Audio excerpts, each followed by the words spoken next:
हाँ तो भैया, एक पति सुबह उठकर चाय बनाता है और उसके बाद अपने पत्नी के उठने का इंतज़ार करता है, तो कहता क्या है? क्या कहता है? और सुबह सवेरे लगा के झाड़ू के जरीवाल का बन गए साढ़ू, बीबी है बकवास अभी तक सो रही है, अभी तक सो रही है।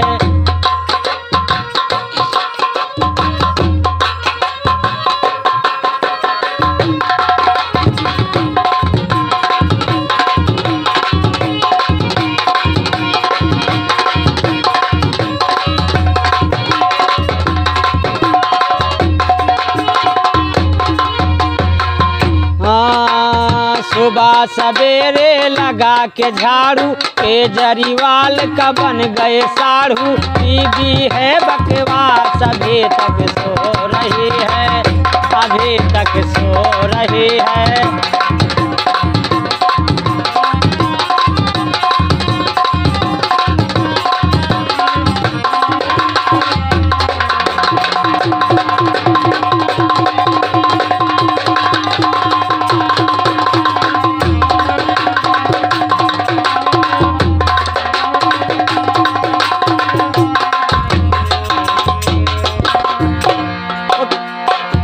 चाय बनाए भैया बैठा है और कहत का है? अभी ना उठेगी भैया, ये तो उठेगी और देर से,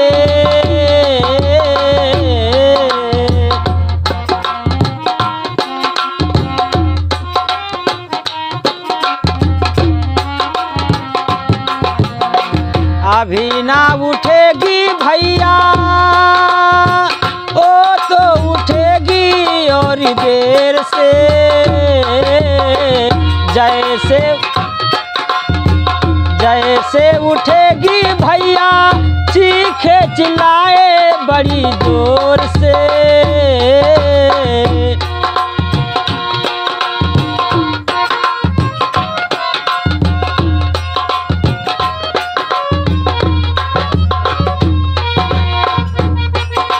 हाय मोरा मुड़ावा, हाय मोरा बोड़ावा, कमर पेराए बड़ी जोर अभी तक सो रही है। हाय मोरा मुड़ावा, हाय मोरा बोड़ावा, कमर पेराए बड़ी जोर अभी तक सो रही है, अभी तक सो रही है।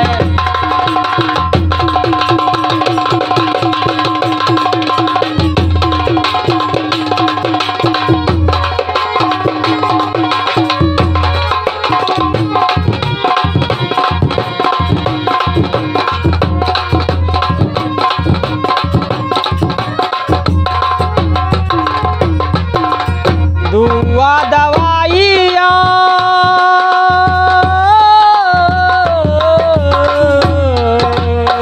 दुआ दवाई और ओझाई दोनों टेम हो।